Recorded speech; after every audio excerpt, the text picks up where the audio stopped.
ముఖ్యమంత్రి వైసీపీ అధినేత వైఎస్ జగన్మోహన్ రెడ్డికి పాస్పోర్టు కష్టాలు ఎదురయ్యాయి.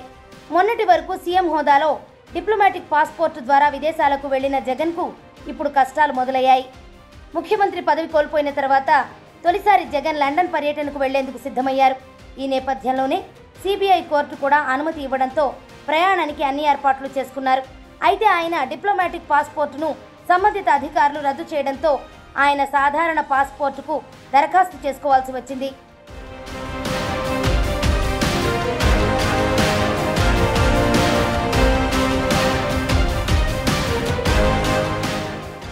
ఈ నేపథ్యంలోనే సిబిఐ కోర్టు జగన్కు 5 ఏళ్ల జనరల్ పాస్పోర్టు ఇవ్వాలని ఆదేశించింది. అయితే ఈ వ్యవహారంపై జగన్ విజయవాడ ప్రజా ప్రతినిధుల కోర్టులో పిటిషన్ దాఖలు చేశారు. దీనిపై విచారణ జరిపిన కోర్టు ఏడాది కాలానికే పాస్పోర్ట్ ఇవ్వాలని ఆదేశాలు జారీ చేసింది. దీన్ని సవాల్ చేస్తూ తనకు 5 సంవత్సరాలకు పాస్పోర్ట్ ఇవ్వాలంటూ జగన్ హైకోర్టులో లంచ్ మోషన్ పిటిషన్ దాఖలు చేశారు. దీనిపై విచారణను అత్యున్నత న్యాయస్థానం సోమవారానికి వాయిదా వేసింది. దీంతో లండన్ ప్రయాణాన్ని వైఎస్ జగన్ వాయిదా వేసుకున్నారు.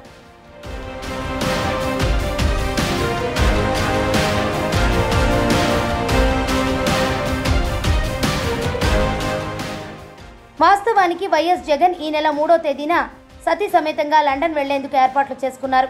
ఇందుకు సిబిఐ కోర్టు కూడా అనుమతి ఇచ్చింది.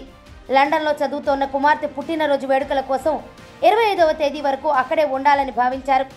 ఇన్నాళ్లు డిప్లొమాటిక్ పాస్పోర్టుతో వీసా లేకుండానే విదేశీ పర్యటనకు వెళ్లిన ఆయన ఇప్పుడు సామాన్యుడిలా సాధారణ పాస్పోర్టుతో వెళ్లాల్సి వచ్చింది. అందుకోసమే పాస్పోర్టు కోసం ఆయన దరఖాస్తు చేసుకున్నారు. అయితే ఏడాదికి మాత్రమే ఇవ్వాలని విజయవాడ కోర్టు ఆదేశించగా తనకు 5 ఏళ్ల పాటు ఇవ్వాలని ఆయన హైకోర్టును ఆశ్రయించారు. మరి దీనిపై హైకోర్టు ఎలాంటి తీర్పు ఇస్తుందో తెలియాలంటే సోమవారం వరకు వేచి చూడాల్సిందే.